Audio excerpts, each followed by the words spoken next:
Mombasa Governor Hassan Joho received just 1% of the vote. So, you think that Kindiki is his best bet? Of course, I've always said it, and I think he will go with Kindiki as our deputy president nominee for 2027 elections, and that is because Kindiki comes with at least something like 1.3, 1.4 million. He just needs to patch up the numbers, tyranny of small numbers all over the country, and he'll just be good to go. 1.3? Just 1.3 something. Do you agree, or you put it lower? Some people are saying 400. In terms of choice for deputy president, I would even think that poll was unnecessary because it is very obvious that Kindiki has no competitor in terms of anyone who can actually become President Ruto's deputy. You are writing off Gladys Wanga? By far. Because, really? Professor Kindiki is the right choice by Kindiki comes with 400,000 votes. Gladys Wanga comes with 2 million. Who said so? There are several things, Jagero. By vote, what? By demeanor. Okay. By vote, by demeanor, and by character. Professor Kindiki is far above all those things. Everyone else wants to be deputy character. President. Yeah. Professor Kindiki carries the character of a deputy president. He carries the demeanor. Okay, Professor Kindiki. Demeanor and character. Professor Kindiki is very composed. Extremely. Professor Kindiki is one measured person in the way he speaks and the way he acts. Very measured. He's the hands of stability for President Ruto. The inefficiencies of President Ruto are hugely and largely covered by Professor Kindiki. And you need such a person, a safe pair of hands to be your deputy. Somebody who is not out there shouting shares. Somebody who is out there talking about national unity. Somebody who is forward-looking. Somebody that even you are proud of, Jagero, that in the instance, God forbid, anything happens to the president, you are having Professor Kindiki as a possible takeover. There's that confidence that he inspires amongst very many people. Of course, he's not exciting politically, but he's very safe. If Gladys Wanga were to be the vice president, people would ululate, and people would cheer, and people would love it. Gladys would be very exciting. Finally, a woman is becoming a deputy president. Gladys Wanga would be very exciting to become. But you're talking about safe hands, and you're talking about demeanor and character. What does that say about the character and demeanor of Gladys Wanga? So let's juxtapose. I don't know whether you want to go first. Okay. Yes. You see, Jagero, the position of a deputy president comes with a certain trait that you must be able to carry. And not just a deputy president, actually, a deputy of anything. There is a certain, first of all, you must be able to have a high level of performance, but not to the level that makes your boss uncomfortable.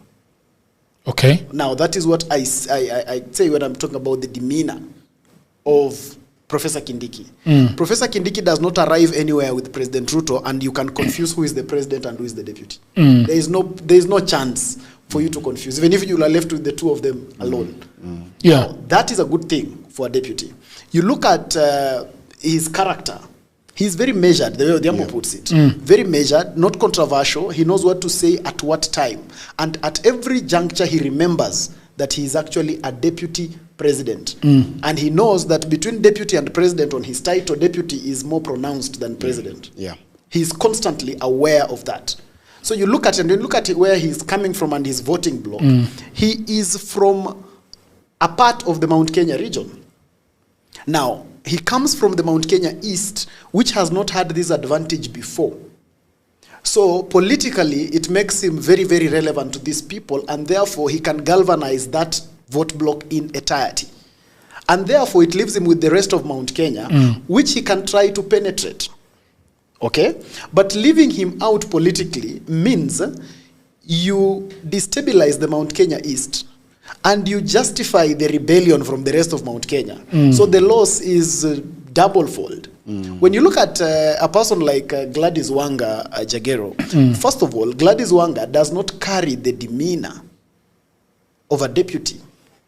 Oh my God. When you look at her... That is character assassination. It is not assassination. In fact, let me tell you someone else who does not carry the demeanor of a deputy. Would you make Odhiambo here your deputy? Odhiambo? Yeah. Odhiambo, just like Wanga, he's highly opinionated.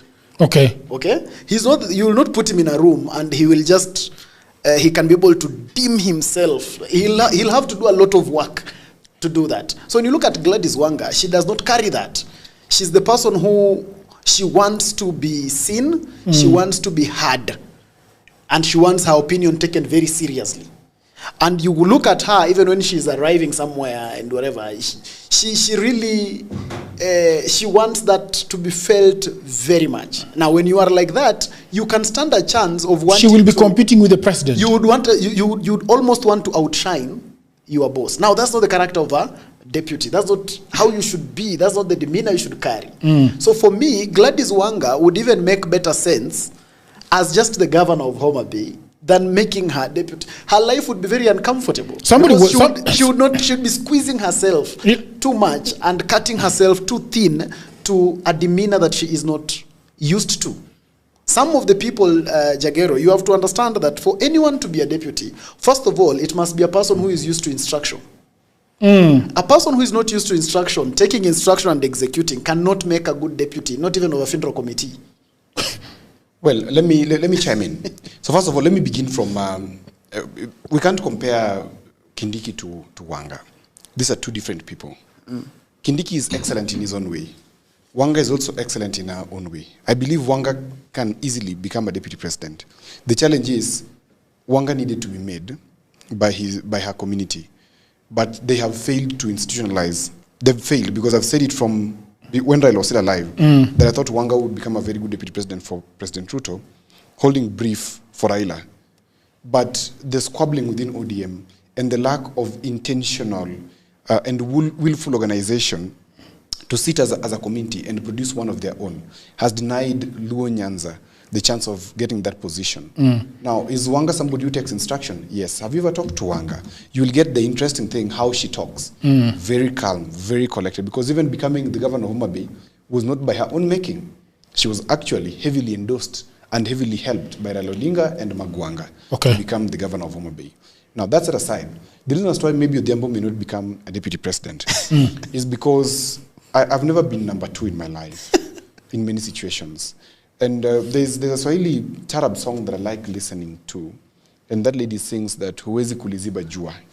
Kuliziba jua? Yes, huwezi kuliziba. You can't cover the sun. It will just shine. Even if you try to, there will be an eclipse somewhere. Okay? And that's not to mean that I think of myself so greatly. I think of myself as somebody who really knows nothing. And that's why I seek information every other time. But most importantly, I am looking deeply inside Mundalo. That in 2047, when finally we'll be going for the big seat in this country. Because that is the focus, absolutely. If the people decide then that I have to deputize Mundalo, then that is it. I will deputize Mundalo very humbly and I will serve him. Mundalo, would you deputize Odhiambo? I because you take instructions, do you? Don't you? I don't know, because I told you, demeanor is something very, very important. I don't like the way you are cutting around each other. But at least you can be able to see that I can be loyal. You see how I delivered the information about his suit and how buying me breakfast was able to contain me. For sure. At least for today. But the issue is deputies carry a demeanor.